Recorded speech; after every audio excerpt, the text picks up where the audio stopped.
Hello, welcome to this demonstration of FileNet Content Manager container running on RedHat OpenShift container platform.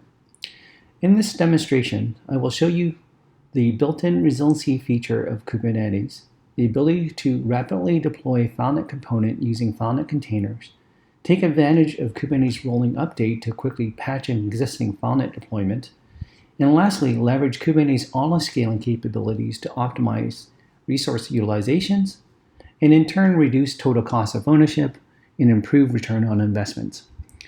These are just some of the key capabilities that I will demonstrate by adopting FileNet containers and the Kubernetes container platform, which is RedHat OpenShift. As you can see here, I have RedHat OpenShift container platform web console opened, and I also have an existing FileNet component already deployed on this Kubernetes cluster. What I have deployed is the content platform engine, which I'll use to demonstrate the first capabilities is the resiliency capabilities of the Kubernetes platform. Let's take a look at my FileNet CPE deployment a little closer. As part of my deployment descriptor, I had told Kubernetes that I wanted to have at least 2 replicas always running and actively available for my CPE applications. And so with that in mind, if we scroll down with a look at the pods that are currently deployed, there are actually 2 pods.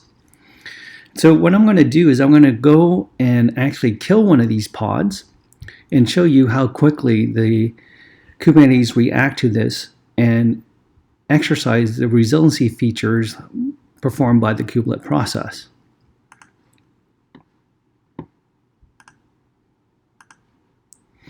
So I'm going to go ahead and tell it to immediately terminate. And you notice that the moment I terminated that pod, it had a different ID, and Kubernetes kubelet process automatically started a new pod in order to meet my deployment requirement, which is 2 replicas. And it's currently starting up right now. So that's the first key capabilities that I wanted to demonstrate. While that pod is starting up, the next thing that I want to show you is the rapid deployment capabilities of adopting FileNet containers and running on a Kubernetes platform like RedHat OpenShift. In order for me to deploy a new FileNet applications, I need to tell Kubernetes what that deployment descriptor looks like. And so what I'll do is I'll browse to my deployment YAML file for Content Navigator. The deployment YAML file describes how the application should be deployed onto RedHat OpenShift or the Kubernetes cluster. And similarly to my CPE application, I also defined that I wanted to at least have 2 replicas for my application, which is Content Navigator. And I also need to specify the version or the image that I want to deploy. And in this case, it is Navigator 306 interim fix 1. So let's go ahead and click create and see what happens.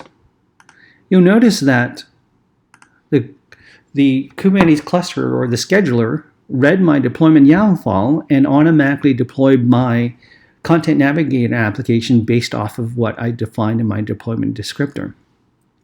And in the background, it is starting to start up 2 pods, which is the 2 replicas that I had defined. By the way, you'll notice that while we were doing that, the 2 CPE pods are now actively running after it had restarted that other failed pod. So let's go see how long it takes for the Content Navigator applications to actually start up. So let's go inspect my cluster, and you'll notice that, again, I had decided that I wanted 2 replicas as my current state. And you'll notice that at the bottom, again, there are 2 pods, and they show fully up and running in a ready state of 1 to 1 for each of those pods. So let's go ahead and actually access the application or a Content Navigator UI to really ensure that it actually is up and running. So I'm going to click on that route URL and paste in the full Navigator URL.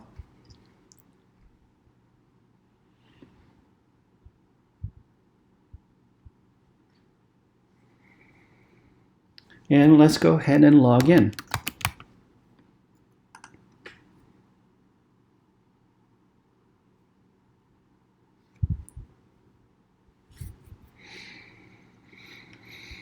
So you notice that I was able to access Navigator and actually connect to the backend P8 repository and see the list of documents that I had previously uploaded. So that deployment didn't take very long, and I was actually able to access the applications within minutes after actually deploying on OpenShift. So the next thing that I also wanted to demonstrate is that not only is rapid deployment applies to new deployment, but it also applies to patching as well. So in order for me to demonstrate the patching, I want to go back and really show you the version of Navigator that I actually deploy, and then demonstrate that I will be patching it to a newer version. So I'm hitting the Navigator ping page, which will actually give me the actual build number or the software version that I'm actually deployed onto RedHat OpenShift. And you notice here that the version is ICN 306.001.44. That is equivalent or equates to interim fix 1.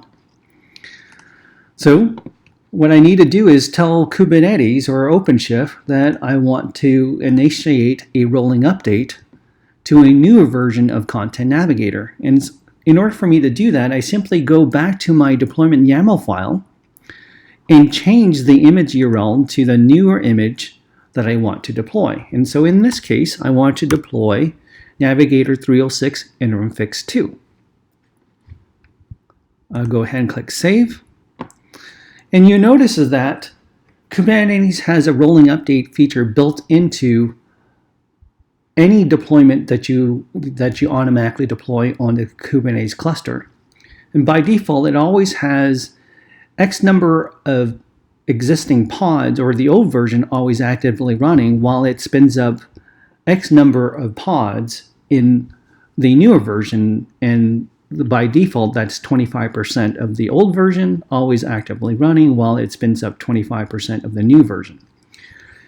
As you can see here, it already has brought down one of the pod of the new version while it spins up the 2 pods of the new version.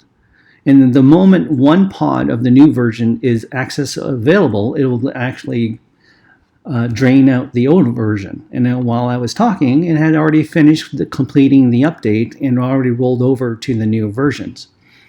Let's actually go validate that, and we'll go back to our ping page and let's do a refresh.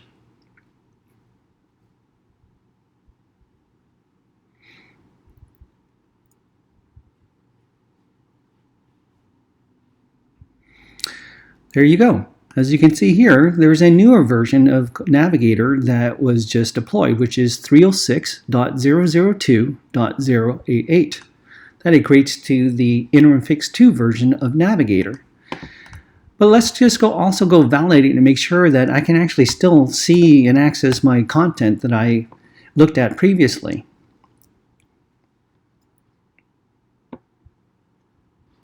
Yeah, there's my folder. And there's the document that we were looking at previously. So not only Kubernetes and container allows you for rapid new deployment, it also gives you the ability to rapidly patch an environment or patch in existing applications. Finally, the last key features that I want to demonstrate from a Kubernetes and container adoption perspective is the ability to do or enable autoscaling. So what I'm going to do is I'm going to enable autoscaling for my Navigator applications. And remember that originally I had told Kubernetes that I always wanted to have 2 replicas always running for Navigator. But now what I want to do is also tell it that I wanted to give it the ability to scale out my applications or the Navigator applications if it really needs to based off of workloads. So what I'm going to do is I'm going to specify a minimum number of pods to still be 2 or 2 replicas, and it gives it the ability to scale out to a total of 3 pods or 3 replicas if it needs to. And the triggering event for this case is based off of CPU. And so I'm going to pick a very small number so that I can actually trigger the auto scaling. So I'm going to put 5%. I'm going to click Save. And you notice now that we have enabled auto scaling. So what I need to do is go ahead and trigger the auto scaling by initiating some workload onto the Navigator application. Let's go back. Let's do a refresh.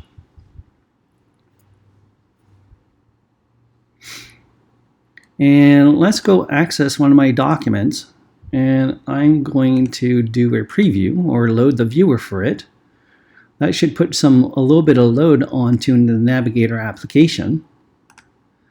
And let's go back.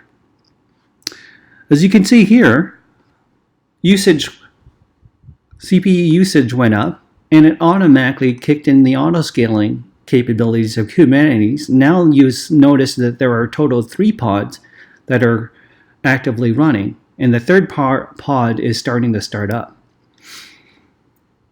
So this is a really critical feature when you're trying to optimize resource utilization and better utilize your hardware or your virtualized resources for running application within the Kubernetes platform like OpenShift. Thank you. That concludes my demonstration of FileNet Content Manager containers running on RedHat OpenShift.